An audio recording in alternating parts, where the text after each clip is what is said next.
All right, welcome back to the Sustainable Packaging Show. In today's show, I'm going to share with you 5 key principles to make you a successful agent of change in the world of sustainable packaging. I'm back here flying solo without the man Luke, but as they say, the show must go on, right?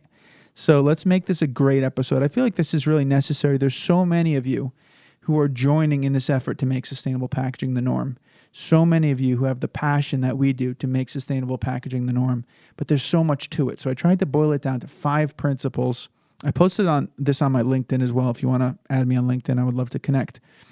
So let me give you the 5 principles. Principle number 1, and we talked about some of this in previous episodes, but if you're new to the channel, new to the show, this is a great first episode to get a sense of what we do here at Contempo and here on the Sustainable Packaging Show podcast. So principle number 1, progress, not perfection. We talk about this one all the time. Many people, they're waiting for the perfect sustainable package, the one with 0 flaws. And when it doesn't exist, they start evaluating different things. And when it doesn't exist, they just procrastinate and they do nothing and they keep doing what they're doing. And what they're doing is clearly not as good as the sustainable packaging that they were considering. This happens all the time. So I want you to have this mindset of progress, not perfection. It's going to get better with time, but make a decision now, move to something better than the status quo, and then next year or 24 months from now, move to something better as more and more technology develops. The technology is only going to get less expensive over time, but we can't have people sitting on the sidelines. So if you're a brand, progress, not perfection. Remember those words. I believe they're very important. And if you're a consumer, this sort of segues into the next one. Don't be a perfectionist. Don't give brands a hard time that are moving in the direction of sustainability. Celebrate the progress. Let's not be perfectionists. It's not good for anyone. Number 2, celebrate the many paths to sustainability so long as they're not greenwashing. So we talk about the subjectivity of sustainable packaging, and we're beginning to put together a system to try to make it less subjective, a rating system. But by and large, there's a great amount of subjectivity. There's many paths to sustainability. There's many ways to look at sustainability. So if you are so single-minded on this is the only path to sustainability and everyone else is bad, I think that's really unproductive. You can have your paths. I have my paths. I love hemp. I love ocean-bound plastic. I love tin. I love some new home compostable products that we're launching, like our shopping bags. I have mine that I prefer, but I don't rain on other people's parade. And I think that's really important. If it's greenwashing, if it's misleading and deceiving, that's the only enemy in sustainable packaging. When we see people trying to mislead consumers, that is something that we shouldn't stand for. But if someone has a different definition or is targeting a different environmental problem, who are you to say what they're doing is wrong, what they're doing is bad? Why are you trying to discourage people we're on the same team here? Okay, so let me read that one more time. Celebrate the many paths to sustainability as long as they're not greenwashing. That's number 2. Number 3, educate consumers on the positive impact you are making as a brand so they appreciate what you're doing. This is one where the old saying, if a tree falls in the forest and no one's there to witness it, did it make a sound?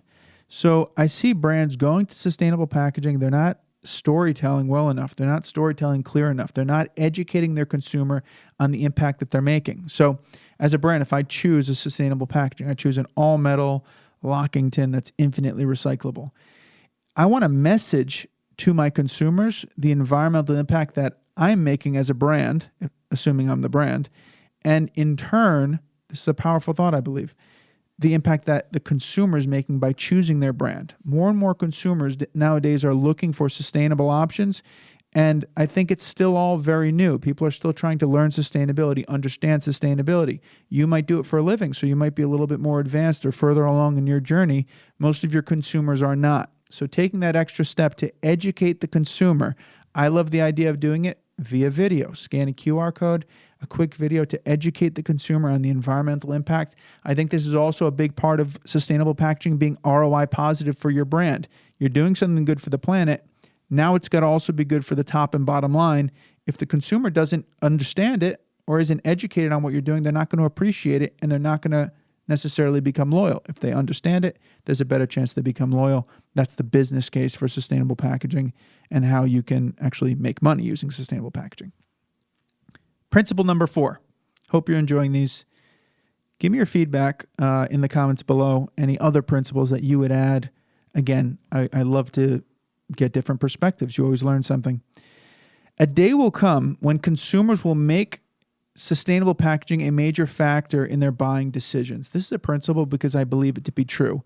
It's really just a matter of when that day happens. And I believe that now we're living in a world where consumers care, but they still either don't care enough by and large to be making buying decisions based on it, because a lot of brands are still thriving in traditional packaging, or the consumer prioritizes the product over the packaging, and if that product's only in non-sustainable packaging, it's in virgin plastic wrap, you're still going to buy it. I use the example at the grocery store. If you go to the grocery store and you're looking to cook such and such a dish, and one of the ingredients in that dish is a red pepper or a sweet potato, and that red pepper or sweet potato is packaged in a very unsustainable way, you're probably not going to say, let's change the recipe for dinner because of this.